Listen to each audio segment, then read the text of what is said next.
Bismillahirrahmanirrahim. Assalamualaikum warahmatullahi wabarakatuh. Innal hamdalillah nahmaduhu wa nasta'inuhu wa nastaghfiruh wa na'udzu billahi min shururi anfusina wa min sayyiati a'malina. Man yahdihillahu fala mudilla lahu wa man yudlil fala hadiya lahu. Asyhadu an la ilaha illallah wa asyhadu anna Muhammadan abduhu wa rasuluh. La nabiyya ba'dahu amma ba'du.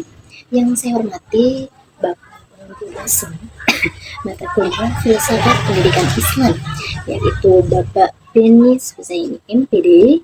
Yang saya hormati teman-teman saya yang sedang menonton, yang insya Allah dirahmati oleh Allah Subhanahu wa Ta'ala. Sebelumnya perkenalkan, nama saya Sayyidatul Rahma, Prodi Pendidikan Agama Islam.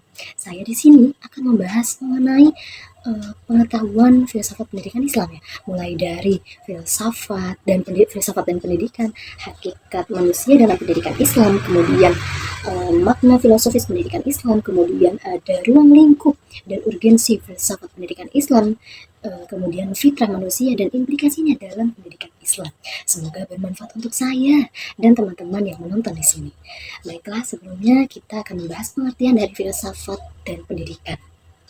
Filsafat itu sebenarnya kayak cara kita mikir, cara mendalam tentang kehidupan. Jadi filsafat tuh gak cuma nanya apa atau bagaimana, tapi kenapa sesuatu itu ada atau terjadi. Nah, intinya filsafat itu ngebahas hal-hal yang mendasar kayak tujuan hidup, kemudian kebenaran, keadilan, atau hakikat manusia. Ya, orang yang belajar filsafat bakal mikir kritis buat nemuin makna dari semuanya. Nah, kalau pendidikan itu di sisi lain, ya, itu kayak proses gimana kita diajarin biar jadi orang yang lebih baik. Tapi pendidikan tuh gak selalu di sekolah aja, ya, tapi apa aja yang bikin kita belajar dan berkembang, itu udah termasuk pendidikan.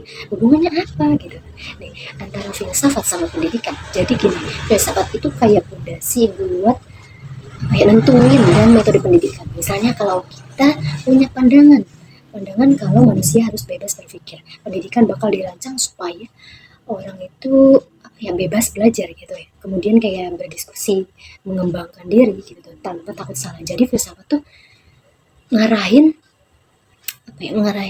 pendidikan kita tuh biar sesuai sama tujuan hidup manusia gitu. Kemudian ada hakikat manusia dalam pendidikan Islam. Nah, dalam Islam manusia itu diciptakan oleh Allah sebagai makhluk yang paling mulia dibandingkan ciptaan yang lain. Tapi mulianya manusia itu nggak otomatis, melainkan ada tanggung jawab yang harus diemban. Nah, dalam pendidikan Islam, hakikat manusia ini dipahami dari beberapa sudut. Yang pertama itu ada makhluk ciptaan Allah. Nah, makhluk itu diciptakan dari tanah yang ditiupkan ruh oleh Allah, ya, oleh Allah Subhanahu wa Ta'ala. Jadi manusia punya sisi jasmani, fisik, dan rohani spiritual, ya. Nah, pendidikan Islam itu harus bisa menyeimbangkan dua sisi ini, biar nggak cuma ngejar dunia tapi juga ngejar akhirat, ya, ingat akhirat. Kemudian yang kedua adalah makhluk yang berakal. Nah, Allah kasih akal ke manusia buat mikir, kemudian belajar dan ngebedain mana yang baik dan juga mana yang buruk.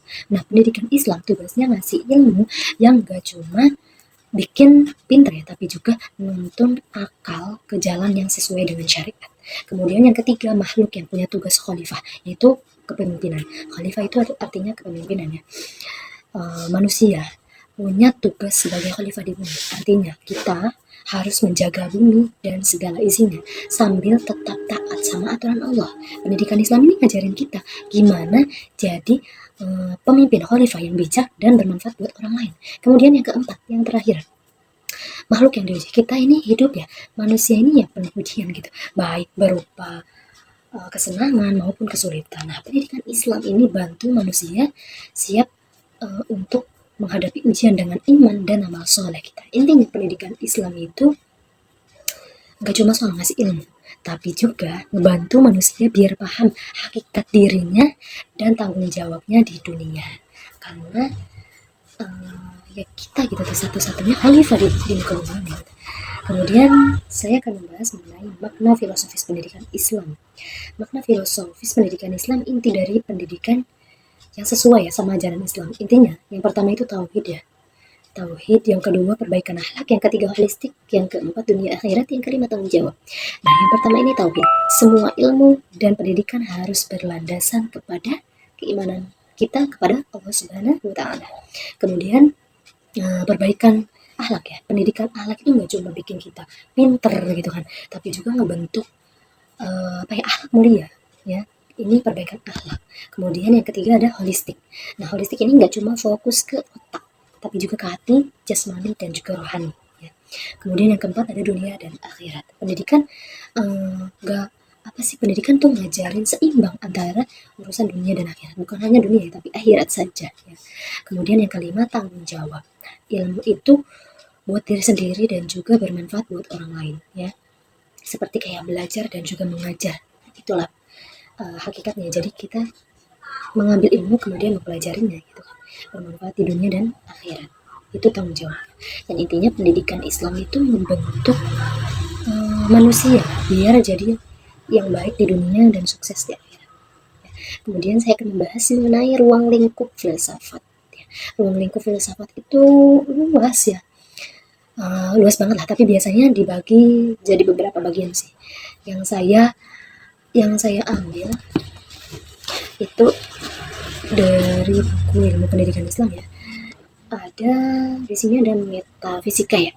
Metafisika itu ngebahas hal-hal yang nggak kelihatan, kayak hakikat Tuhan, jiwa, atau kayak usul-usul alam semesta gitu ya. Kemudian ada epistemologi. Nah, epistemologi ini tentang ilmu ya, ilmu pengetahuan, kayak gimana cara kita tahu sesuatu itu benar atau salah. Kemudian etika ya, etika itu bahas soal baik dan buruknya atau moral dan bagaimana cara manusia itu harus bersikap. Kemudian logika itu cara berpikir sistematis, sistematis dan benar biar enggak salah ambil keputusan. Nah, ini logika ya, cara berpikir sistematis dan benar atau enggaknya gitu tuh, salah atau enggaknya kita mengambil kesimpulan. Kemudian aksiologi. Nah, aksiologi ini ngebahas manfaat ilmu atau nilai hasil yang dihasilkan dari filsafat itu sendiri. Jadi filsafat ini dasarnya buat mikir lebih dalam tentang hidup di dunia maupun di akhirat, seperti itu.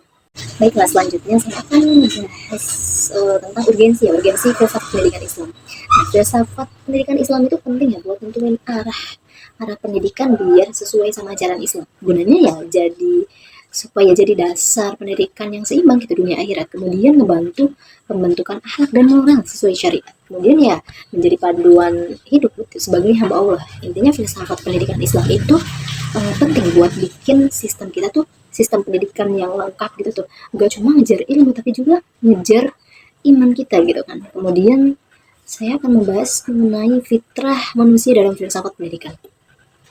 Fitrah manusia itu bawaan alami yang Allah kasih seperti iman, kemudian akal, dan kemampuan berkembang gitu ya. Nah, dalam filsafat pendidikan, yang pertama itu beriman ya. Manusia lahir dengan potensi mengenal Allah.